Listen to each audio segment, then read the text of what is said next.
Bonjour, bienvenue dans la série sur l'électrodynamique classique. Donc, nous continuons sur les champs multipolaires pour le champ électromagnétique et nous avons vu que R fois E et R fois H sont des scalaires qui obéissent à l'équation de Helmholtz, donc qui ont un développement tel que nous l'avons vu pour les champs scalaires. Alors, définissons maintenant un champ magnétique multipolaire d'ordre Lm par les conditions R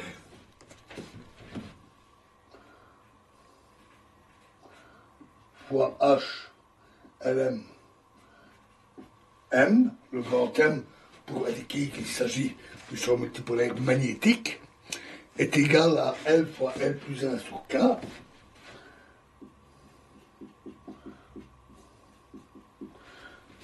fois GLKR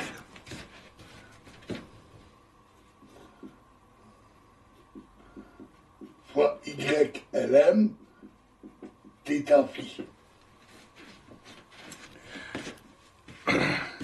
Et R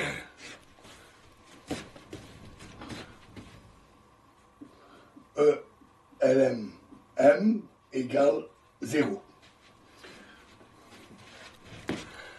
Où GLKR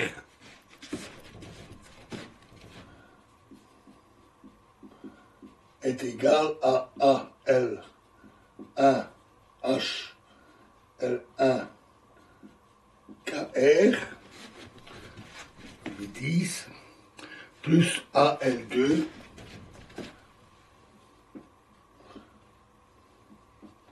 HL2 KR avec les conditions bien sûr déterminées par les conditions limites, etc.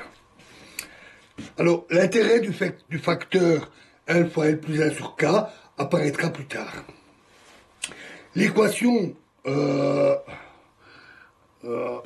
rotationnel que nous avons déduit des équations de Maxwell permet de relier R fois H, au champ électrique en écrivant Z0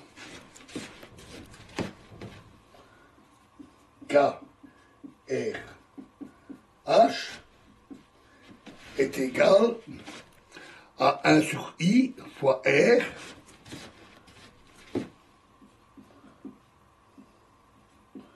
fois nabla croix E, qui est égal à 1 sur I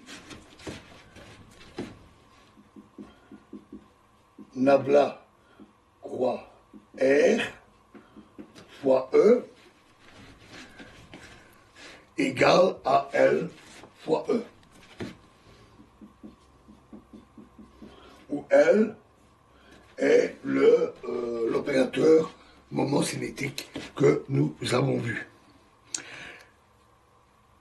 L'expression de R fois H, qui est ici, entraîne que le champ électrique de multipôle magnétique vérifie L fois E LM M égale donc de R θ phi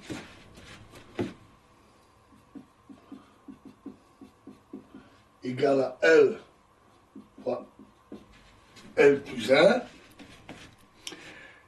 fois Z0 GLKR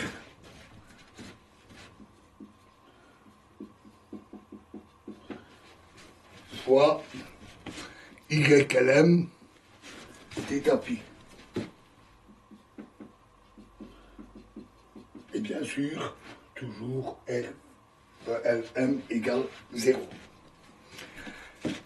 Pour déterminer le champ électrique purement transverse à partir de cette relation, remarquons tout d'abord que L agit uniquement sur les variables angulaires θ et phi.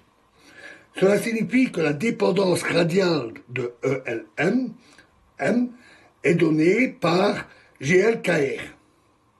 Deuxièmement, l'opérateur L agissant sur YLM transforme la valeur de M de la manière que nous avons vu, sans toutefois affecter L. Ainsi, les composantes de ELM-M sont au plus des combinaisons linéaires de YLM de valeurs M différentes et de même valeur de L, égale en l'occurrence à la valeur qui apparaît dans le membre de droite. Quelques instants de réflexion suffisent pour se convaincre que si l'on veut que LELM donne une seule fonction YLM, il faut préalablement préparer les composants de ELM de manière à compenser tout accroissement ou diminution des valeurs de M sous l'action de L. Ainsi, par exemple, si on considère le terme LXEX,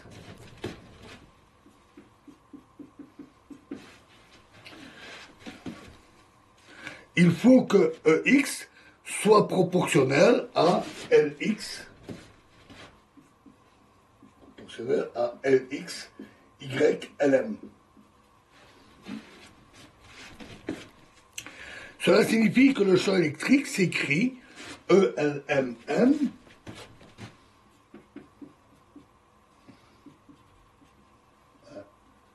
ici, est égal à moins I sur KZ0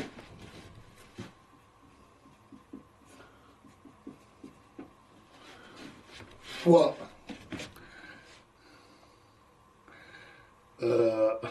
excusez-moi, deux formules. ELM est égal à Z0 GLKR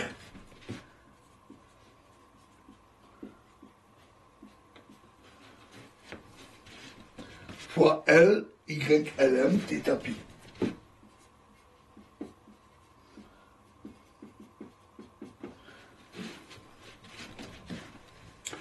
Et il vérifie HLMM égale à moins I sur KZ0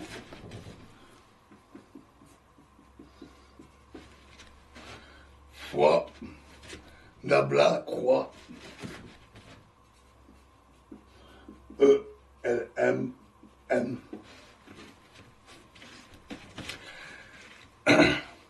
Cette équation caractérise le champ électromagnétique d'un multipôle magnétique d'ordre Lm. Le champ électrique donné ici étant transverse au rayon vecteur à cause de L, ces champs multipolaires sont parfois qualifiés de transverse électrique, TE, au lieu de magnétique.